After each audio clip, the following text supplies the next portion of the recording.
बस आप लोग सेशन शेयर करते चलना, ठीक है ना। स्टार्ट करते हैं बच्चों। ये देखो आपके सामने ऐसे कितने सुंदर रंग बिरंगे फॉर्मूले आपको देखने को मिलेंगे। स्टार्ट करते हैं, चलो जी बच्चों स्टार्ट।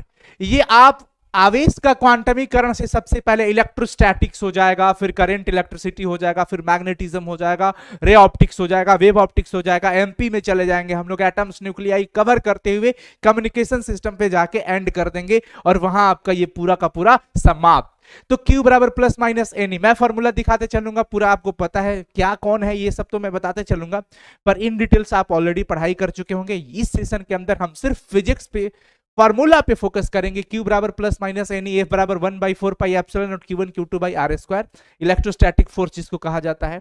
एप्सिलॉन नॉट का जो वैल्यू होता है बच्चों 8.854 into 10 to the power minus 12 coulomb square पर न्यूटन पर मीटर स्क्वायर। ये आपको बहुत ध्यान रखना होगा, यूनिट पे फोकस करना होगा। फैराड पर मीटर में वैल्यू ये हो जाता है, यूनिट थोड़ा सा देखना होगा। इसमें जो आप 1/4 पाई एप्सिलॉन नॉट देख रहे हैं ये के होता है, कांस्टेंट होता है, जिसका value 9 into 10 to the power 9 newton metre square पर कूलम्ब स्क्वायर होता है। एक फॉर्मूला E बराबर F बाई क्यू होता है इलेक्ट्रिक फील्ड का, विद्युत क्षेत्र की तीव्रता होती है, F जहां बल होता है, और Q जो होता है बच्चों जिसको टेस्ट चार्ज या फिर परीक्षण आवेश कह सकते हो आप।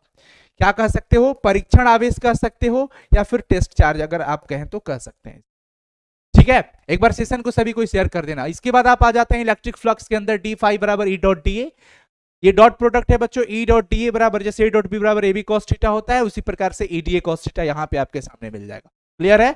अब आगे आप देख सकते हैं साई बराबर फाइनल एनक्लोज्ड एरिया, जितना भी क्लोज्ड एरिया जो सरफेस होगा उसका टोटल, यहां पे टोटल फ्लक्स की बात हो गई है, टोटल फ्लक्स की बात, तो ई डॉट डी ए जो कि गॉस थ्योरम से अगर आप कनेक्ट करते हो तो साई बराबर क्यू बाई एप्सिलॉन नॉट, ये गॉस थ्योरम होता है। एप्लीकेशन कुछ उसके हो जाते हैं कि जब बिंदु गोले के बाहर स्थित होता है तो ई का वैल्यू क्या हो जाता है, ये वाला लगा देंगे। जब बिंदु गोले के सतह पर ऑन द सरफेस हो तो फिर आपका ये वाला इलेक्ट्रिक फील्ड का वैल्यू आ जाता है। ठीक है बच्चों, स्क्रीनशॉट लेना है तो आप ले सकते हैं, स्क्रीनशॉट लेना है तो आप ले सकते हैं साथियों। लव यू ऑल आप सभी को। जब बिंदु गोले के अंदर स्थित हो, ये गॉस थ्योरम का बच्चों एप्लीकेशन होता है। गॉस थ्योरम के एप्लीकेशन से कई सारे ऑब्जेक्टिव आपको बोर्ड एग्जाम में पूछे जाएंगे, तो ये सेशन मिस नहीं करने का और अंत तक देखने का। और मैं तो बोलूंगा पेपर पे नोट जरूर करते चलना, अगर अभी नहीं नोट कर पाए वीडियोस देखने के बाद, नहीं तो पता है आपको लिखवाने के चक्कर में ये वीडियो इतना बड़ा हो जाएगा कि फिर आप ही मुझे बोलोगे यार ये तो इतना बड़ा टाइम ले लिया। ठीक है बच्चों, अब समझो, जब अति लंबे आवेशित बेलनाकार चालक की बात की जाए तब जो विद्युत क्षेत्र की तीव्रता आती है E बराबर 1/2 pi epsilon naught lambda by are.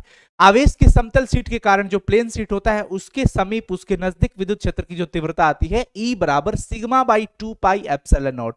सिर्फ ऐसे चलेगा। आवेशित समतल चादर के समीप विद्युत क्षेत्र E बराबर सिग्मा बाई एप्सिलॉन नॉट होता है। फिर अब आ जाते हैं विभव के अंदर, पोटेंशियल के अंदर V बराबर W बाई क्यू फॉर्मूला होता है। यहां भी क्या होता है बच्चों, जिसको पोटेंशियल विभव कहा जाता है, W वर्क हो गया, Q चार्ज हो गया यानी कि आवेश। V बराबर 1/4 pi epsilon not Q by R हो जाता है। E और V में क्या अंतर, Q1 Q2 by R square, पर यहां पे R स्क्वायर नहीं सिर्फ R होता है। अगर विभव प्रवणता की बात करते हैं, E और V में रिलेशनशिप पूछता है बच्चों, E और V में रिलेशनशिप पूछेगा, E बराबर माइनस dV बाई dx बता देना। इस dV बाई dx को पता है क्या बोलते हैं, पोटेंशियल ग्रेडियंट बोलते हैं, यानी कि विभव प्रवणता बोलते हैं। अगर हम potential energy of a system of two charges, यानी कि दो आवेशों के निकाय की स्थितिज ऊर्जा की बात करते हैं, पोटेंशियल एनर्जी की बात करते हैं साथियों, तो U बराबर 1/4 pi epsilon naught Q1 Q2 by R12। ये कमाल का आ जाएगा। अगर डाइपोल के वजह से अगर आप निकालना चाहते हैं, dipole moment, sorry dipole moment of electric dipole, dipole moment of electric dipole जो होता है बच्चों, दोनों चार्ज में से किसी एक चार्ज और इनके बीच के डिस्टेंस का गुणनफल को कहा जाता है। यानी कि P बराबर Q dot A, where Q क्या है बच्चों, ये Q एक पॉजिटिव हो गया और एक नेगेटिव, तो कोई एक ले लेना है और इनके बीच का जो डिस्टेंस आ जाता है उसको ले लेना है। तो Q इंटू A क्या हो गया आपका, डाइपोल मोमेंट हो गया बच्चों। अब यहां पर एक सिचुएशन आ जाता है एक्सियल कंडीशन में और एक होता है इक्वेटोरियल में, यानी कि अक्षीय स्थिति एक्सियल पोजीशन हो गया और एक होता है इक्वेटोरियल पोजीशन जिसमें निरक्षीय स्थिति आती है। बड़े कमाल के सवाल कई बार पूछे जाते हैं बच्चों ऐसा। जब अक्षीय स्थिति की बात करेगा तो V का वैल्यू होता है 1/4 pi epsilon naught P by R square, भूलना नहीं है साथियों, भूलना नहीं है बच्चों। अब देखो एक्सियल पोजीशन की अगर हम बात करते हैं तो एक्सियल पोजीशन पर जब हो तो उस समय जो V होता है पोटेंशियल का वैल्यू होता है, विभव का जो वैल्यू होता है बच्चों 1/4 pi epsilon naught P by r square होता है। ठीक है, अगर E की बात करें, इलेक्ट्रिक फील्ड की बात करें तो आपको बताना होगा 1/4 pi epsilon naught 2P by r cube, 2P by r cube. ये कब लगाना है? जब एक्सियल पोजीशन की बात करेगा तब। जब इक्वेटोरियल की बात करेगा, जब निरक्षीय स्थिति की बात करेगा, उस कंडीशन में V का वैल्यू 0 हो जाता है, पोटेंशियल का वैल्यू 0 हो जाता है और E का वैल्यू हो जाता है 1/4 pi epsilon naught P by r cube. अच्छा, कभी कभी तो क्या करता है बच्चों, अक्षीय बट्टा में निरक्षीय पूछ लेता है। अक्षीय स्थिति वाली विद्युत क्षेत्र की तीव्रता और निरक्षीय स्थिति वाली विद्युत क्षेत्र की तीव्रता का अनुपात पूछ लेगा, यानी इतना बटा में इतना सॉल्व करोगे 2:1 आ जाएगा। पूछ देगा एक्सियल पोजीशन का इलेक्ट्रिक फील्ड और इक्वेटोरियल पोजीशन का इलेक्ट्रिक फील्ड का रेशियो क्या होता है। तो इतना बटा में इतना करोगे तो सब कैंसिल आउट हो जाएगा, पर ऊपर में 2 बचेगा और नीचे में 1 आ जाएगा। बताओ 2:1 आएगा ना? बताओ हाँ या ना? 2:1। ग्रेट, बहुत बढ़िया। तो यहां पर अगर रेशियो पूछे ना इसका, तो रेशियो में क्या बोल दोगे? 2:1। और ये कैसे आएगा? बस इतना बट्टा में इतना कर देना है, कोई दिक्कत वाली बात तो नहीं है। क्या हो गया? सभी सुनो, पढ़ाई शुरू करने से पहले ब्राह्मण को प्रणाम करो क्योंकि ब्राह्मण ने पूरे विश्व में ज्ञान बांटी है। अच्छा जी, बहुत बढ़िया, का कहना है। अच्छा बात आपने कहा, सही है। चलिए ठीक है बच्चों पढ़ाई फोकस करो। मां सरस्वती की भी आराधना जरूर करनी चाहिए। विद्युतीय द्विध्रुव के कारण किसी बिंदु पर विभव potential at any point due to an electric dipole. Electric dipole की वजह से अगर किसी पॉइंट पर आपको पोटेंशियल निकालना है तो ये फॉर्मूला लगता है V बराबर 1/4 pi epsilon naught P cos theta by r square. एक बार ये पूरा देख लो, आपका रिवीजन भी हो जाएगा और मजा भी आ जाएगा। अगर इंटेंसिटी पूछ दे, तीव्रता पूछ दे ना, तो E बराबर 1/4 pi epsilon naught P by r cube under root 1 + 3 cos square theta.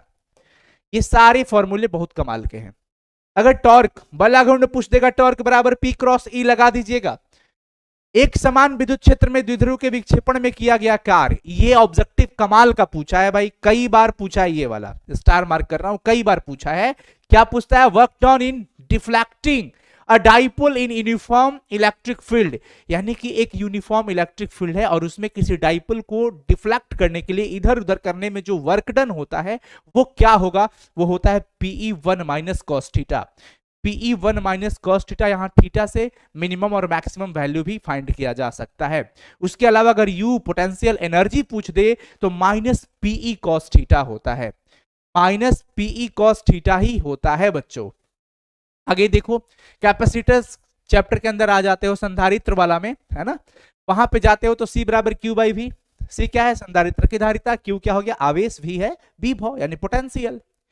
गोलीय चालक की धारिता पूछे, capacitance of a spherical conductor पूछता है ना, तो C बराबर 4/4 पाई एप्सिलॉन नॉट R।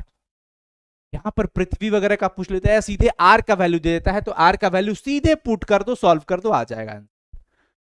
गोलीय चालक की संधारित्र की धारिता पूछेगा तब, capacitance of a spherical conductor जब पूछेगा तब ये आपको लगाना है। और यही जब पोटेंशियल एनर्जी की बात कर दिया, Pe पोटेंशियल एनर्जी यानी स्थितिज ऊर्जा पूछ देगा, तो U बराबर half CV square, 1/2 CV square formula आपको अप्लाई करना है।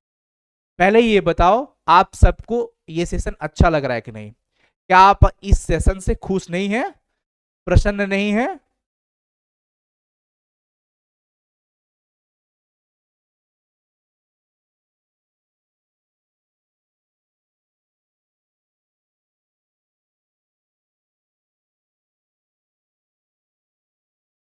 देहाती गेमिंग कह रहे हैं कि सर को प्रणाम करो क्योंकि सर की वजह से हम मम्मी पापा के मार से बचते हैं। अरे वाह, क्या बात है भाई।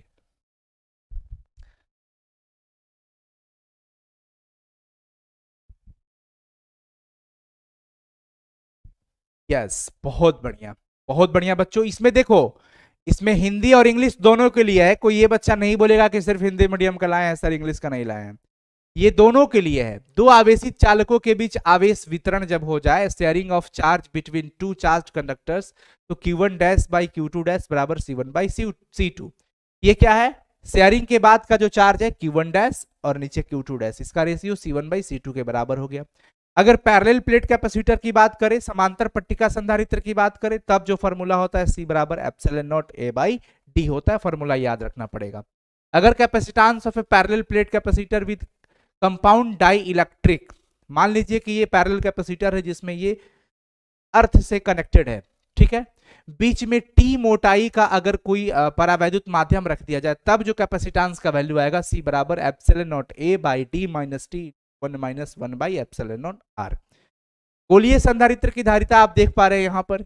इस गोलीय संधारित्र की धारिता में जो अंदर का गोला है उसकी त्रिज्या A है और जो भूतरीत गोला है जो बाहर अर्थ से कनेक्टेड है इसका रेडियस B है। अब इसमें दो सिचुएशन आता है कि जब बाहरी गोला अर्थ से कनेक्टेड हो और जब भीतरी गोला अर्थ से कनेक्टेड हो।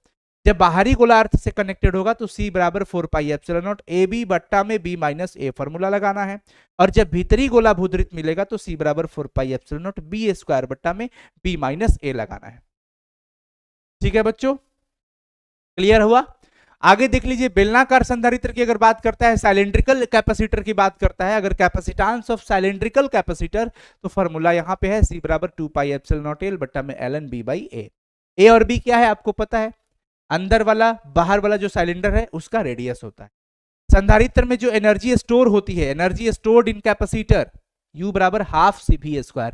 इस पे छोटे छोटे न्यूमेरिकल भी पूछ लिए जाते हैं कभी कभी, और कई बार तो सीधे सीधे ये क्वेश्चन ही पूछ लिया जाता है फॉर्मूला के तौर पे। अगर सरफेस चार्ज पूछ रहा है, सरफेस डेंसिटी ऑफ चार्ज, तो आप क्या करोगे, सिग्मा बराबर Q/A, सिग्मा बराबर Q/A आपको लगाना होगा। इलेक्ट्रोस्टैटिक यहाँ पे एंड हो जाता है, और अब यहां से स्टार्ट हो जाता है बच्चों करंट इलेक्ट्रिसिटी। करंट इलेक्ट्रिसिटी में Q बराबर IT पढ़े हो, Q चार्ज हो गया, I electric current, T time हो जाता है। V बराबर W/K आपने पढ़ा, V पोटेंशियल होता है, W वर्क होता है, Q चार्ज हो जाता है। V बराबर IR, जिसको आपने ओम का नियम कहते हो, ये ओम का नियम हो गया, V बराबर IR। उसके बाद आप R के बारे में समझते हैं, R बराबर रो L/A होता है। रो को आप क्या बोलते हैं, रजिस्टिविटी। रो क्या है, रजिस्टिविटी, जिसको हिंदी में कहा जाता है प्रतिरोधकता, प्रतिरोधकता, ठीक है। ये ड्रिफ्ट वेलोसिटी को VD लिखते हैं बच्चों, जिसको हिंदी में कहा जाता है संवहन वेग, और अंग्रेजी में ड्रिफ्ट वेलोसिटी कहा जाता है। E टॉर्क बटा में ME हो गया, इलेक्ट्रॉन का मास। धारा घनत्व एंड संवहन वेग में अगर रिलेशनशिप पूछ दिया जाए तो J, जो कि धारा घनत्व है, करंट डेंसिटी होता है, J बराबर NQ/VD। VD क्या होता है बच्चों, ड्रिफ्ट वेलोसिटी यानी कि संवहन वेग जिसको कहा जाता है। यहां पर देख लीजिए, E बराबर, इसी से डिराइव फॉर्मूला निकलता है, E बराबर रो J और J बराबर सिग्मा E, रो बराबर सिग्मा बराबर 1/रो। ये सब फॉर्मूला कनेक्टेड है बच्चों। वैसे मैं इसका PDF आप सबको प्रोवाइड करूंगा, पहले एक बार देख तो लीजिए, रिवीजन कर लीजिए इस सेशन में। गतिशीलता जो होता है बच्चों, मोबिलिटी, म्यू बराबर VD बटा में E होता है। म्यू को मोबिलिटी कहा जाता है। म्यू को क्या कहा जाता है बच्चों, क्या कह रहा है लड़का,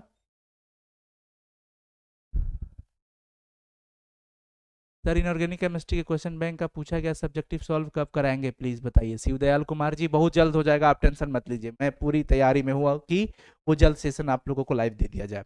इलेक्ट्रोमोटिव फोर्स, विद्युत वाहक बल, E बराबर W/Q होता है बच्चों। जहां पे V बराबर W/Q होता है, V वहीं पे ये इलेक्ट्रोमोटिव के फॉर्म में आ जाता है। E बराबर IR प्लस में IR। यहाँ पे आप बड़ा R देख रहे हो और छोटा R देख रहे हो। बड़ा वाला जो R होता है ना, ये एक्सटर्नल रेजिस्टेंस होता है, यानी कि बाहरी प्रतिरोध होता है, और छोटा वाला जो R होता है बच्चों, ये आंतरिक प्रतिरोध होता है, इंटरनल रेजिस्टेंस। यहां पर इसमें से लुप्त वोल्ट जो निकलता है, E, अब इसको भी लिख सकते हो ना, इसको तो भी लिख सकते हो, E माइनस V बराबर में IR, तो E माइनस V बराबर में IR, लुप्त वोल्टेज निकल जाता है। आगे देख लो, जब सेलों का समूहन करते हो, ग्रुपिंग ऑफ सेल्स करते हो, तो तीन प्रकार से करते हो। एक तो सीरीज में करते हो, एक पैरेलल में करते हो, और फिर तीसरा आप किस में करते हो, मिक्स्ड में करते हो, ठीक है ना। तो जब सीरीज ग्रुपिंग करते हो तो I बराबर NE बटा में R प्लस NR आता है।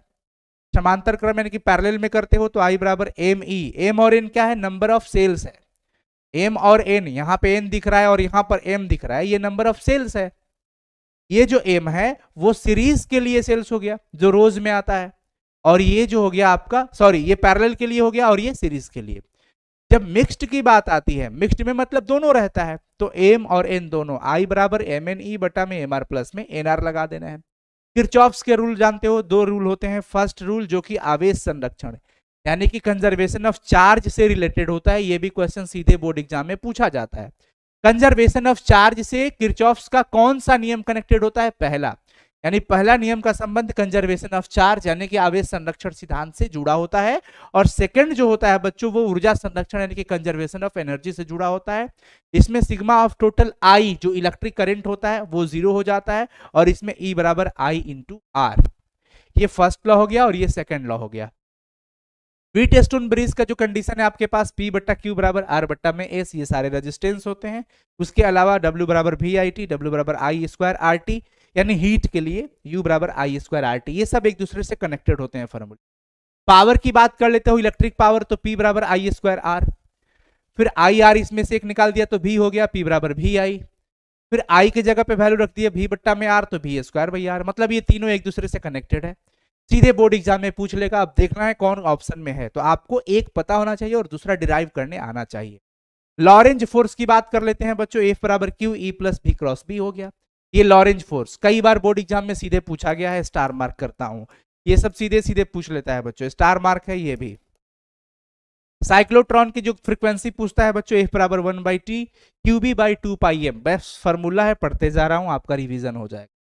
फॉर्मूला है, पढ़ते जा रहा हूं। बायो सावर्त की जो एक्सप्रेशन होता है, व्यंजक होता है, TB बराबर mu naught by 4π ideal sine theta बट्टा में R स्क्वायर, ये बायो सावर्त का हो गया।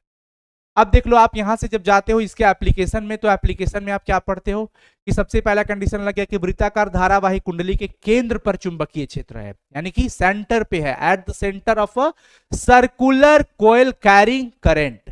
तो इसका फॉर्मूला क्या निकलता है? B बराबर, मैग्नेटिक फील्ड है ये, चुंबकीय क्षेत्र जिसको बोलते हो, म्यू नॉट NI बटा में 2R निकल के आ गया।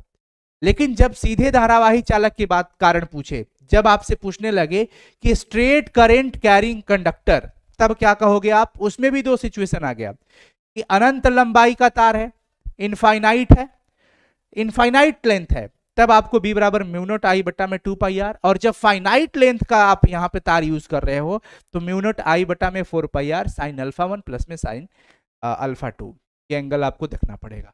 उसके बाद आ गया आपका वृत्तीय धारावाही कुंडली, ये सब आप एप्लीकेशन पढ़ रहे हैं किसका? बायो सावर्त का, जिसमें जब आपको वृत्तीय धारावाही कुंडली के अक्ष पर पूछने लगे किसी बिंदु के कारण किसी बिंदु पर चुंबकीय क्षेत्र, तो आपको ये फॉर्मूला अप्लाई करना है।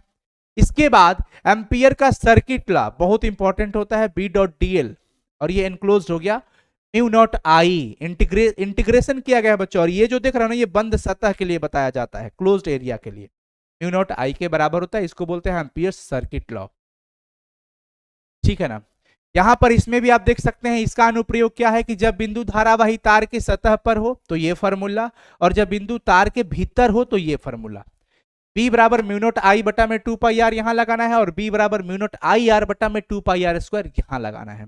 ये इसका एम्पियर्स लॉ का हो गया। एप्लीकेशन पढ़ रहे हैं आप सभी कोई, ये भी एप्लीकेशन है, धारावाही परिनालिका के कारण चुंबकीय क्षेत्र यानी कि magnetic field due to a current carrying solenoid, solenoid के कारण आपको ये लगाना है B बराबर म्यू नॉट NI बराबर म्यू नॉट NI बट्टा में L। अब आपको सब कुछ पता है, बस मैं फॉर्मूला आपके डिमांड पर, आपने बहुत डिमांड किया था कि सर फिजिक्स का एक पूरा सारा का सारा फॉर्मूला एक जगह ला दो, तो बहुत परिश्रम से आपके लिए मैं लेकर के आया हूं, इसका कद्र करिएगा और ये आपके लिए बहुत काम आएगा भाई, रिवीजन करते रहिएगा, मैं PDF भी दे दूंगा आप सबको, बस फटाफट से एक बार देख लो।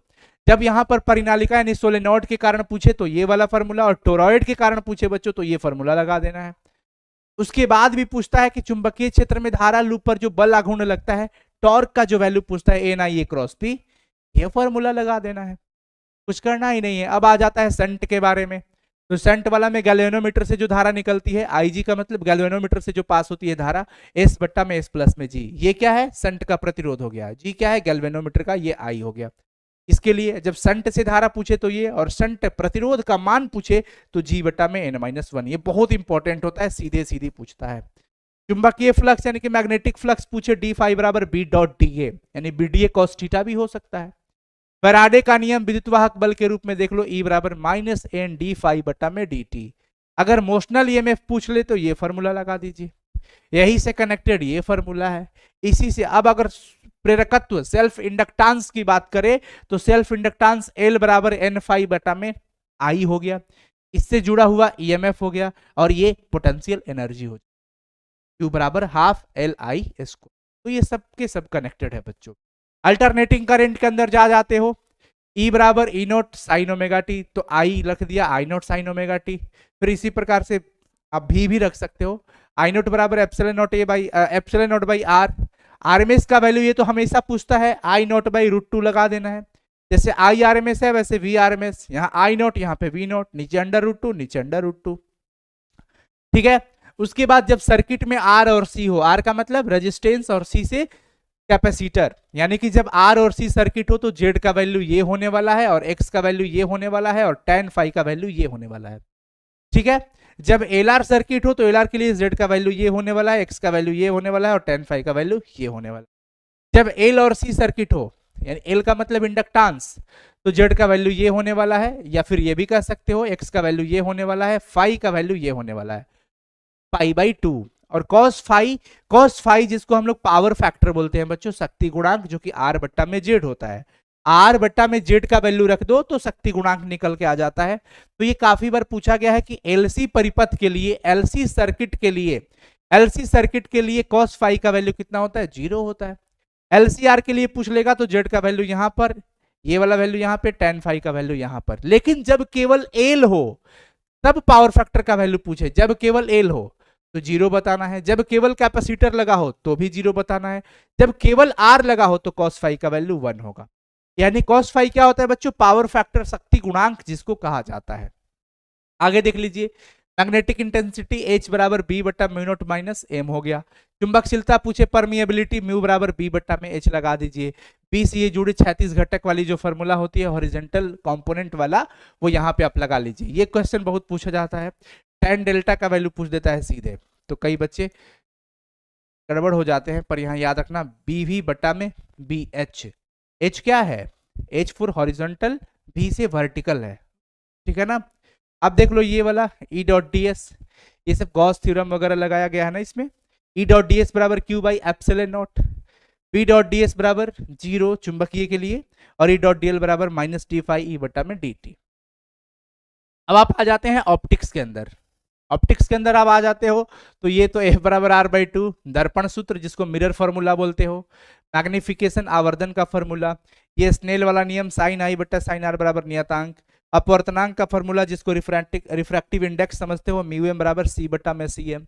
ये आपका लेंस का अपवर्तक सतह वाला फॉर्मूला हो गया।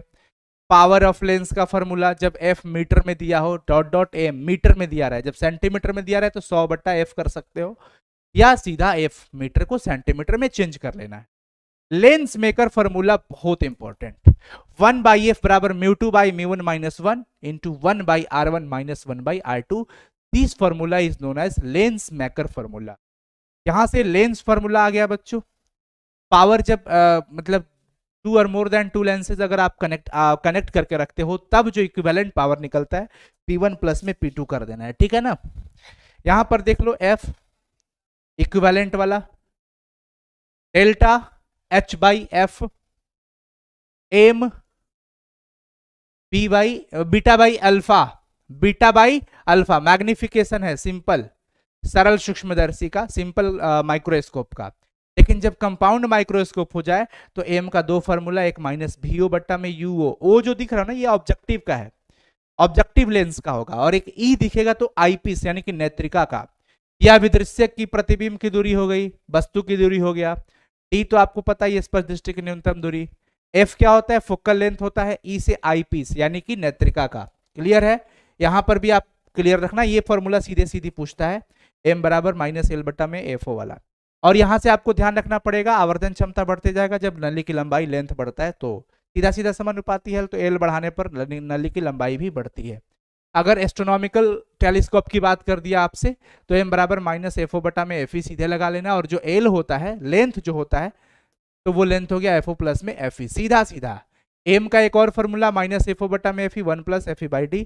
अगर आप आ जाते हो प्रिज्म के अंदर, प्रिज्म वाला में म्यू का value sine A plus delta M by 2 बटा में साइन ए बाई 2, बहुत इंपॉर्टेंट है। उसके बाद पतले प्रिज्म से डेविएशन पूछ देता है, थिन प्रिज्म वाला, deviation produced by a thin prism, ये बहुत इंपॉर्टेंट है। डेल्टा बराबर म्यू माइनस 1 इंटू ए पूछता है। उसी का समीकरण एक बार पूछ दिया था बच्चों, म्यू ए प्लस बी बटा में डेल्टा स्क्वायर हो जाता है, लैम्डा स्क्वायर। वर्ण विक्षेपण क्षमता यानी कि डिस्पर्सिव पावर पूछ दिया, वोमेगा बोलते हैं इसको, वोमेगा बराबर म्यू भी माइनस म्यू आर बट्टा में म्यू वाई माइनस 1। भी क्या है बच्चों, वायोलेट कलर, आर से रेड कलर, वाई से येलो कलर। अगर आपसे कोणीय वर्ण विक्षेपण पूछ दिया तो थीटा बराबर म्यू भी माइनस म्यू आर इंटू ए। पूछा हुआ क्वेश्चन है, स्टार मार्क इसीलिए कर रहे हैं। रचनात्मक व्यतिकरण यानी कि कंस्ट्रक्टिव इंटरफेरेंस के लिए अगर आपसे पूछ दिया फेज डिफरेंस, फेज डिफरेंस को कहते हैं हिंदी में कलांतर। क्या कहते हैं, कलांतर का फॉर्मूला पूछे फाई बराबर 2n पाई। अगर पाथ डिफरेंस पूछ रहा है, पाथ डिफरेंस बोले तो पथांतर, तो ये डेल्टा पी हो जाता है बच्चों n lambda 2n lambda by 2। अगर आपसे डिस्ट्रक्टिव इंटरफेरेंस यानी कि ये दीप्त फ्रिंज के लिए हो गया और ये अदीप्त फ्रिंज के लिए, यानी कि डिस्ट्रक्टिव वाला अदीप्त हो गया, जिसमें फाई, फाई बोले तो फेज डिफरेंस जिसको कलांतर कहते हो, तो ये हो गया बच्चों कलांतर। क्या हो गया, कलांतर। और ये डेल्टा पी जो आपको दिख रहा होगा ये हो गया बच्चों पथांतर। क्लियर है ना। आप देख लीजिए 2n + 1 पाई यहां पे लगाना है और डेल्टा पी इसके लिए ये फॉर्मूला लगाना है। कब, जब आपको अदीप्त के लिए बात करेगा, डिस्ट्रक्टिव इंटरफेरेंस की बात करेगा, तब ये अप्लाई करना है। फ्रिज का विथ पूछ दे बच्चों तो बीटा बराबर लैम्डा डी बाई डी। ये बहुत कमाल का है, कई बार पूछता है और सीधे सीधे तो कई बार एक इस पे न्यूमेरिकल भी एक दो पूछ देता है। Put the value get the answer. अच्छा, ऑप्टिकल पाथ पूछा हुआ क्वेश्चन, स्टार मार्क कर रहा हूं। ऑप्टिकल पाथ क्या होता है भाई, तो प्रकाशिक पथ जिसको हिंदी में कहते हैं। आप अपवर्तनांक को पथ की लंबाई से गुना कर देते हैं, यानी म्यू इंटू एक्स करते हैं तो एक्स नॉट आता है, जिसको ऑप्टिकल पाथ कहा जाता है। Optical path equal to refractive index into path length. Angrezi माध्यम के बच्चों सुनना, क्या है, optical path equal to refractive index into path length, यानी कि एक्स नॉट बराबर म्यू इंटू एक्स। ब्रूस्टर का नियम पता है आपको, बी म्यू बराबर 10 IP। कमाल का क्वेश्चन है, पूछता है कई बार। अब आप आगे आ जाते हैं, E बराबर एच न्यू, प्लैंक का नियम हो गया, जिसमें H को क्या बोलते हैं, प्लैंक कांस्टेंट। H को क्या बोलते हैं, प्लैंक कांस्टेंट, जिसका यूनिट ध्यान रखना और तो और इसका डायमेंशनल फॉर्मूला भी ध्यान रखना। Half M E V max square बराबर HC1 by lambda minus 1 by lambda naught. Work function वाली फॉर्मूला से ये निकल के आता है, कार्यफलन वाला से। लैम्डा बराबर h बाई पी होता है, p मोमेंटम होता है जिसको संवेग कहते हैं, और p बराबर मास इंटू वेलोसिटी भी होता है, p बराबर mv भी होता है। तो यहाँ पे पुट द वैल्यू लैम्डा बराबर h बाई पी, p के जगह पे क्या रख दिया है, m भी रख दिया। आइंस्टीन वाला रिलेशनशिप क्या होता है, E बराबर mc स्क्वायर। उसके बाद कक्षा की त्रिज्या निकालना हो तो ये फॉर्मूला अप्लाई करना है, इलेक्ट्रॉन की वेलोसिटी निकालना है तो ये फॉर्मूला अप्लाई कर लेना है। क्लियर है बच्चों। आगे देख लो, 1 बाई लेमडा बराबर R into 1 by N square minus 1 by n2 square. ये सीरीज के लिए है, Lyman series, Paschen series, Pfund series, उस सब के लिए वहां पे अप्लाई कर रहे हैं।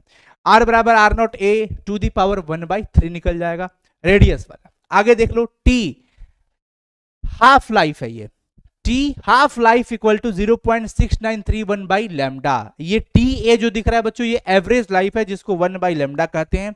हाफ लाइफ और एवरेज लाइफ में क्या संबंध होता है, यानी कि अर्ध आयु में और औसत आयु में जो रिलेशनशिप होता है वो यहां पे है, टी बराबर 0.6931 इंटू टी ए। 1 बाई जो लेमडा है ना बच्चों, इसकी जगह पे क्या रख देगा, टी ए रख दिया, हो गया। आगे देख लो बच्चों, अब आप आ जाते हैं लॉजिक गेट की तरफ, जिसमें आपको नोटेशन ध्यान रखना। एंड गेट के लिए सिंबल ये होता है, बुलियन एक्सप्रेशन इसको बोलते हैं, ए डॉट बी बराबर वाई।